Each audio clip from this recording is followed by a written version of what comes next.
जय महाराष्ट्र मित्रांनो, मी विजय बनसोडे आपल्या सगळ्यांचं स्वागत करतो आपल्या चॅनलमध्ये. मित्रांनो, आपण चाललो आहे कोल्हापूरला. जगातील सर्वात उंच आणि भव्य गणेशाची मूर्ती अशी ओळख असलेल्या चिन्मय गणाधीश या गणरायाच्या दर्शनाला. मित्रांनो, तुम्ही चॅनलवरती पहिल्यांदा आला असाल तर तुम्ही चॅनलला सबस्क्राईब करा, बेल आयकॉन प्रेस करा, जेणेकरून येणाऱ्या आपल्या प्रत्येक नवीन व्हिडिओचं नोटिफिकेशन सगळ्यात आधी तुम्हाला येईल. तर चला सुरुवात करूया आपल्या कोल्हापूरच्या चिन्मय गणाधीशाच्या दर्शन यात्रेला. कोल्हापूर जिल्ह्यातील पुणे बेंगलोर महामार्गावरील टोप संभापूर. कोल्हापूरपासून साधारण 15 किलोमीटर तर पुणे बेंगलोर हायवे पासून 1.5 किलोमीटर अंतरावर असलेला त्या पावनभूमीत जिथे विराजमान आहेत भक्तांच्या ओढीने खेचून घेणारे चिन्मय गणाधीश बाप्पा. हायवेवरून दर्शन देणारा गणपती अशी खास ओळख असणारा चिन्मय गणाधीश जगप्रसिद्ध आहे. गाडी हायवेवरून कोल्हापूर दिशेने जात असताना अचानक कोणीतरी मजेशीर स्टाईलने डान्स करताना दिसला. मित्रांनो, खरंच प्रवासात असे रंगीत अनुभव मिळाले की सफर अजूनही मजेशीर होतो. गणपती बाप्पाच्या मार्गावरचा हा आनंद उत्सवच म्हणावा लागेल.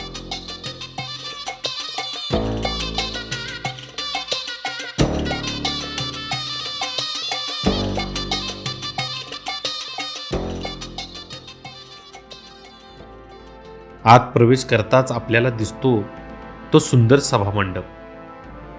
बाजूला फडकणारे भगवे झेंडे आणि पुढे प्रसन्न मुद्रेने विराजमान असलेले बाप्पा. अशा वातावरणात येताच मन न कळत म्हणतं, गणपती बाप्पा मोरया.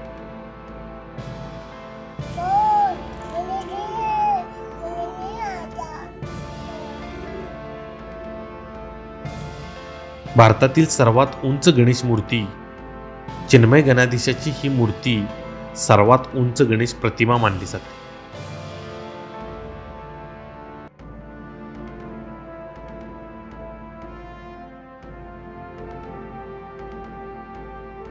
चोवीस फूट उंच अशा ध्यान मंदिरावर विराजमान असलेली 61 फूट उंचीची गणपती मूर्ती आहे. या मूर्तीची एकूण उंची 85 फूट असून सिमेंट कॉन्क्रीटच्या या मूर्तीचे वजन 800 टन इतके असून एकूण खांब या गणेश मूर्तीला आधार म्हणून उभारले आहेत. चिन्मय गणाधीश ही मूर्ती कर्नाटकातील 50 कामगारांच्या मदतीने 18 महिन्यात तयार करण्यात आली. चिन्मय गणाधीश हे आता तीर्थक्षेत्र बनले असून संकष्ट चतुर्थीला हजारो लोक त्या ठिकाणी भेट देतात.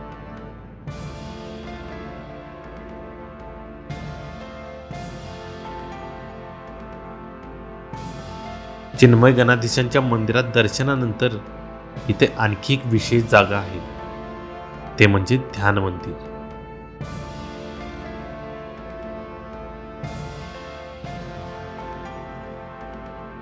प्रवेश करताच इथे मिळते ती शांततेची भेट. भक्त इथे बसून मनातील गोंधळ विसरतात आणि बाप्पाच्या चरणी ध्यानमग्न होतात.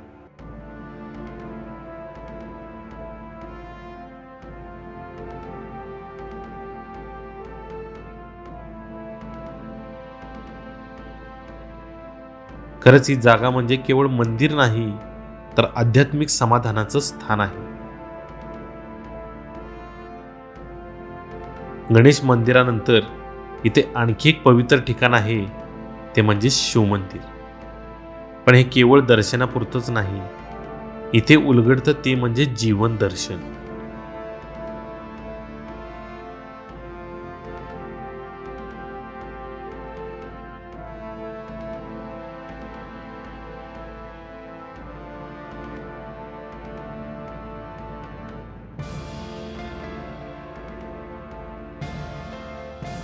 जन्मापासून मृत्यूपर्यंतचा प्रवास, माणसाचं संघर्षमय आयुष्य आणि शेवटी आध्यात्मिक उंची, हे सगळे इथे सुंदर शिल्पातून दिसतं.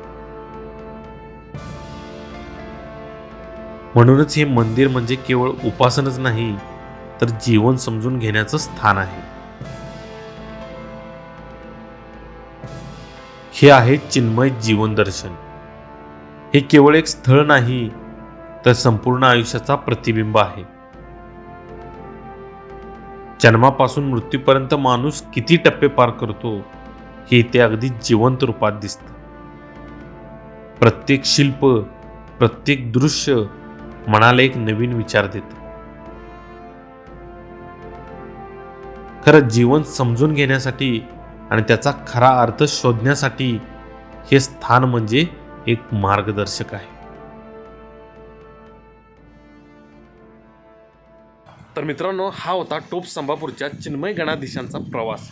तर मित्रांनो, हा अनुभव तुम्हाला कसा वाटला कमेंट बॉक्समध्ये तुमची प्रतिक्रिया कळवा. लाईक करा, शेअर करा, सबस्क्राईब करा. तोपर्यंत गणपती बाप्पा मोरया.